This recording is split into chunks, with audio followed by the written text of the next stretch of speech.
Death Proof Nova. This is Quentin Tarantino movie. He's a crazy dude. You know, if I tell people, they say, I've never, I say, well, you got to get ready for blood and guts if you watch Death Proof. Yeah. All right, so speaking of blood and guts, I mean, I can't help but look. Death Race? Death Race Mustang. Now, this movie, I mean, it's kind of like an homage to what, a little Mad Max action? It was in the original Death Race 2000. Yeah. You know, it was a totally different story. The Roger Corman, you know, he produced it and everything. But a funny thing about this movie, you talk about movie cars. Some of them are kind of just like made to make the scene or whatever. Right. This car, the guy that directed this movie, he was known for Resident Evil, a lot of computer-generated effects. And when he took on this movie, he said, I want these cars to do what you're seeing. Well, I was gonna say, I feel like this looks like, obviously these aren't real bullet holes, but there were real guns. Yeah, these are the stunt guns, like when they're beating and banging around, they put resin copies on the gun, but this car will actually fire 2 real 30mm machine guns. Are you serious? They were putting out 4,000 rounds a minute. They had 70 armors working every night to keep the guns running on the vehicles. And the car's metal.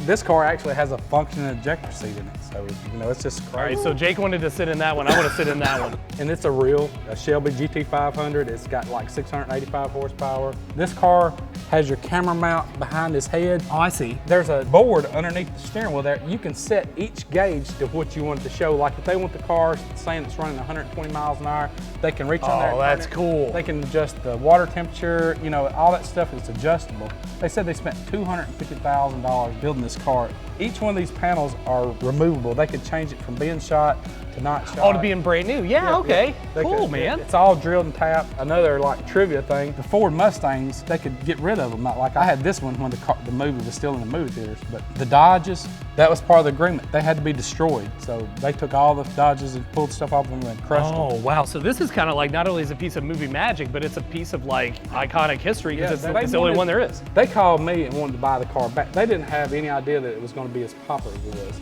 And they called me and wanted to buy the car back, and I really didn't want it. Ford give them the car for free, but one of their stipulations was, you know, you got all your Shelbys, there's a, you know, 500s, but this is a FR 500X. It's the only one ever, you know, and then the X is supposed to be for like bad or evil. Oh, it's bad, all right. There's a church about 2 miles from my house, and I would take the car, when I would just clean them out, drive them down the road, come back, you know. This car is actually not street legal, so. Can't imagine why. It's bad. Okay, is it the guns? Is that what does it? I'd drive it down to the church, come back, put it in the shop, never think anything about it. 2 weeks later, I see a police officer and he says, hey, do you have a car with bullet holes in it? I said, yeah. He goes, oh man.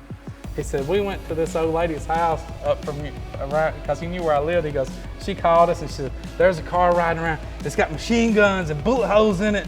And they said, oh, yeah, sure. Sure he does. I said, we almost put that old woman in the crazy house because of you. I said, no, she wouldn't lie to you. Oh, that's hilarious. She's like, I told you, boys, I told you. Clearly, she's never seen Death Race. Well, I mean, that's not exactly the target demo, I wouldn't think.